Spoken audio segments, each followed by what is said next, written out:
The good ballot witch? Really? I let you decide, but don't make up your mind too quickly. Yes, that is right. I am the good ballot witch. How a good witch? How is that possible? So stay quiet. Shush. Good evening, ladies and gentlemen. Good evening, dear dancers, dear ballet teachers, dear choreographers. Are you surprised to see me?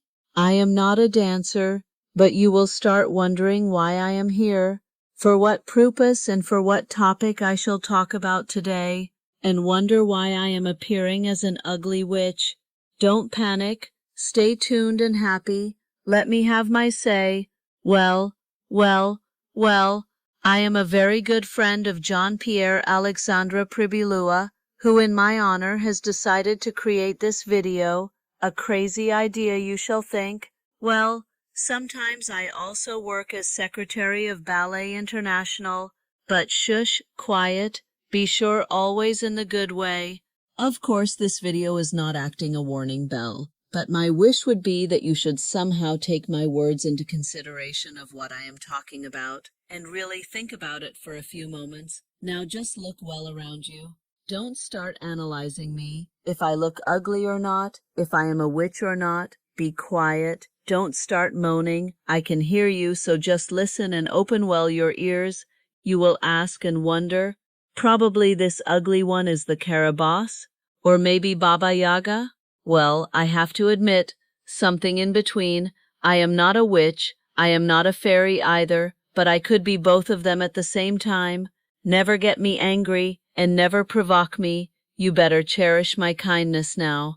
You are lucky I am not your ballet teacher. I could change you as a frog or a raven, or make your ballet leotards fall while you do the entrechats. Of course, the world of ballet is very particular and should only be a source of great happiness, joy, smile, cheer, and of course within a great technique. As you already know, in ballet choreographies, you do have the evil character and the good character. For instance, in the ballet of the Sleeping Beauty, you have the Caraboss and the Lilac Fairy, or in the Swan Lake, you have the Odette character and the Odile, which means the black and the white swan. Now, just to talk a bit about fantasy, but annexed to it, there is some reality in which in some cases I advise you have to take care. Don't start having an ironic smile. I can read your mind. Listen well. Witches will never look similar to the one of Snow White holding a red apple in their hands, but could look more as young and beautiful individual. The same may apply for sorcerers. Not all of them might look as the old Merlin type. Let me warn you then, and what I am telling you, just keep it for you only, but don't underestimate my words. I personally know some male dancers or some ballerina who in their personal life practice magic, and this to obtain the best ballet roles or rank in the ballet companies. They seek success at a fast speed. So while during the day they might appear as angels, during the night could behave as evil individuals, not only using the tarot cards but also some sort of magic spells. They would do anything good to seek success in their career, cost what it may cost. Ballet success must be natural, not dealing with external magic powers. Ballet success could become a sort of doom or obsession in some cases. While dancers might use tarot, some others may also gather into small groups to get further magic power concentration to obtain success. Let me tell you then, this is dangerous deal, not only on the dancers that they focus during their magic gathering spells, but for themselves too. If you notice well, dancers are very vulnerable to injuries, to accidents, to wounds, to burns, to physical attack, and some of them lose their life unexpectedly. So the unexpected should sound rather as a sort of alarm. We really don't know why, and for what reason. Just to name a few examples. First example, Emma Livry died in 1863 at the age of 20 from severe burn while she was rehearsing on stage at the Opera of Paris. Second example, John Cranko, the great choreographer, died in 1973 at the age of 45, choked to death after suffering an allergic reaction to a sleeping pill he took during a transatlantic charter flight from Philadelphia to Stuttgart from heart attack. Third example, Vladimir Shklyarov, Russian principal dancer, died in 2024 at the age of 39 while falling from the balcony while losing his balance. Fourth example, Ophélie Longuet. French dancer died instantly in 2018 at the age of 40 while driving her car in France on the highway S7 when a great truck smashed her car. Fifth example, Faye Daniel, a brilliant South African ballerina who died after severe and unexpected strokes at a young age. Sixth example, Catherine Burnett was a South African ballerina who, after being nominated principal ballerina, had cancer and died at the age of 47 in 2007. Seventh example, Isadora Duncan, an American dance artist, died tragically in 1927 at the age of 50 when her long scarf got caught in the wheel of a car and strangled her. Eighth example, Václav Nijinsky died in 1950 at the age of 61 after spending the last 3 decades of his life in and out of mental institutions. Ninth example, Margarita Perkun-Bebezica died in a fatal car accident with her husband at age 24 in 1981 shortly after winning a gold medal at the Moscow International Ballet Competition. 10th and last example, Michaela de Prince died in 24 at the age of 29 of unknown causes in New York City in 2024. At the age of 29, she died one day before her adoptive mother, Elaine, who died from heart failure.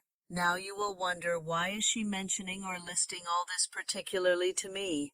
Well, actually, it's you and your curiosity that pushed you to watch this video.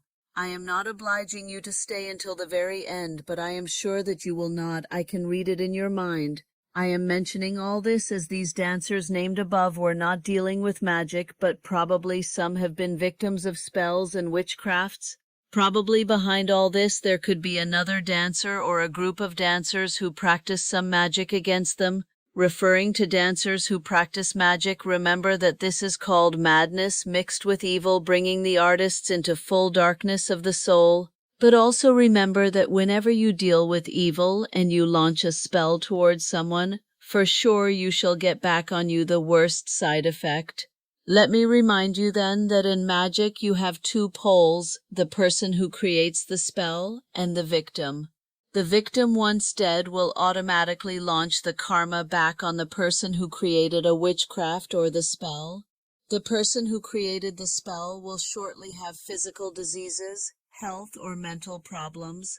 People who create the spell are not necessarily made PR look similar as a male sorcerers of female witches as we all see in the movies, but in this case they might or could interfere with a third and unknown dimension. The diabolic forces goes into action, are and acts as radar signal to the soul. The symptoms are multiple, great strength, great energy, start talking into different languages, and a particular eye look. Those people are very difficult to unmask as they are very clever. Some of them could talk to you without looking straight into your eyes, while some others may. Now, in the world of ballet, all this should not exist, but if it exists, it is a very well hidden topic that no one might want to talk about it. As the supernatural and the magic frightens many, are all dancers dealing with all this? No, not all, but I personally know some who never want to admit it. If I may then ask you something, why some artists who work in some opera houses are superstitious?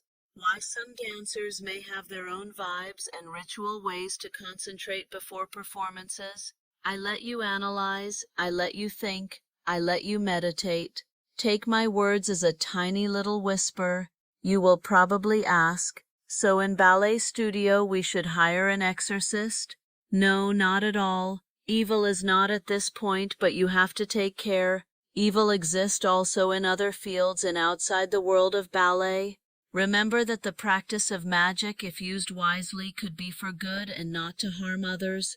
Of course, said all, that you don't have to dance on stage hiding some garlic under your stage costume to keep away all the evil or vampires who are surrounding you. You can imagine what a smell there will be on stage afterwards. So when you have finished your full ballet day, stay calm while you go to bed and try to close your eyes. Try to have sweet dreams, and the next morning you shall have the reply. But whenever a new full moon will arise on a Friday 13th or on a Friday 17th, keep your eyes well open, especially if that occurs during a solstice. Never inaugurate a new pair of pointe shoes during a full moon. Feel free, my dear friend, dear dancer, to keep in mind what I said. All my love and magic hug, the good ballet witch.